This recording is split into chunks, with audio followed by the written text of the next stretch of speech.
Jangan lupa subscribe YouTube channel Metro TV News dan jangan lupa nyalakan notifikasinya.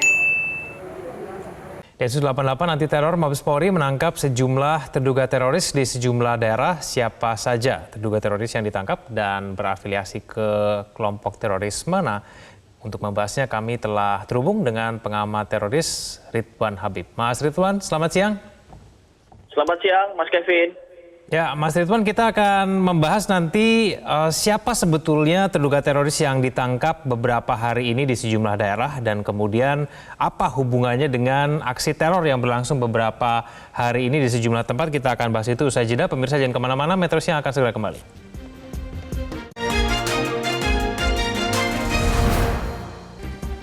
Kembali bersama kami di Metro Siang, kita mulai dialog kita bersama dengan pengamat teroris Mas Ridwan Habib. Mas Ridwan, jadi siapa Mas Ridwan yang terduga teroris yang ditangkap beberapa hari terakhir ini dan kemudian hubungannya dengan aksi teror di Makassar dan juga di Mabes Polri? Ya, Mas Kevin, pasca penangkapan beberapa tersangka yang membantu penyerangan bom Makassar, di Makassar dan sekitarnya, itu ada sekitar 8 yang ditangkap. Dan kemudian ketika hari Rabunya terjadi peristiwa penyerangan Zakia di Mabes Polri, maka wajar ketika Densus 88 melakukan precaution arrest atau penangkapan pencegahan terhadap semua yang berpotensi melakukan tindakan teror. Jadi penangkapan ini berdasarkan data intelijen yang pastinya dimiliki oleh Densus 88 di masing-masing Polda, dan mereka pasti tahu potensi orang-orang yang mungkin saja akan bisa melakukan terinspirasi melakukan tindakan teror sebagaimana Makassar maupun Mabes Polri. Nah, adapun jaringan apa, kemudian rencana apa, serangan di mana, itu nanti tentu pihak Mabes Polri yang lebih berwenang menjelaskan itu ya. Akan tetapi memang Densus 88 berdasarkan Undang-Undang 5 tahun 2018 mempunyai hak untuk menangkap seseorang yang dicurigai sebagai terduga teroris selama 14 hari. Jadi mereka mempunyai kesempatan selama 2 minggu untuk membuktikan apakah seseorang itu mempunyai keterlibatan, mempunyai rencana atau plot serangan terkait dengan terorisme atau tidak. Gitu, Mas Kevin. Ya, potensi melakukan serangan terorisme ini seperti apa sih, Mas Ridwan? Ya, setelah Makassar kan kita tahu sangat menginspirasi Zakia ya. Kenapa kita meyakini itu terinspirasi? Karena dalam konteks surat wasiat misalnya, narasi yang dipakai Zakia hampir mirip dengan narasi yang dipakai Lukman dan Dewi. Dan memang itulah doktrinasi ideologi mereka setiap hari seperti itu. Bahwa mati mulia akan membawa saudara-saudaranya ke surga, bahwa mereka menegakkan agama dan seterusnya. Tentu ideologi yang salah ini harus diluruskan. Tetapi memang aksi Zakia yang terakhir itu, apalagi dengan video yang sangat viral ketika Zakia ditembak, itu bisa memunculkan kemarahan dan emosi simpatisan jejaring terorisme yang ada di seluruh Indonesia. Karena itu saya memahami logika berpikir teman-teman di Densus 88 adalah melakukan pencegahan semaksimal mungkin.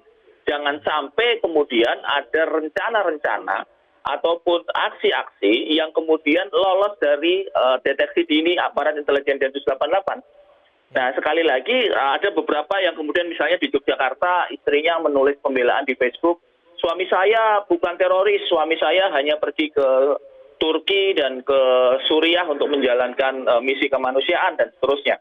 Itu tentu saja boleh saja, tetapi sekali lagi Densus 88 mempunyai waktu 14 hari untuk melakukan penangkapan terhadap orang-orang yang dicurigai punya jejaring atau punya motivasi untuk melakukan tindakan terorisme.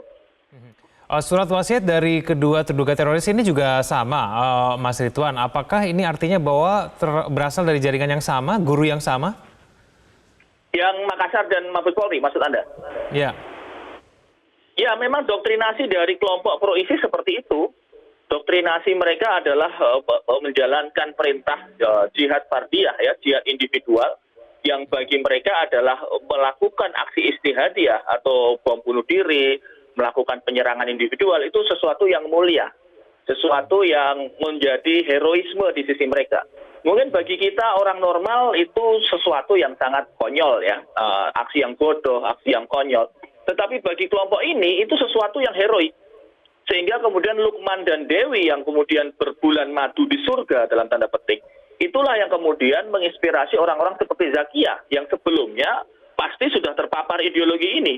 Begitu ada kegiatan aksi Makassar, kemudian dia lihat ada surat wasiat yang viral, kami menduga secara psikologis Zakia terpicu juga oleh itu.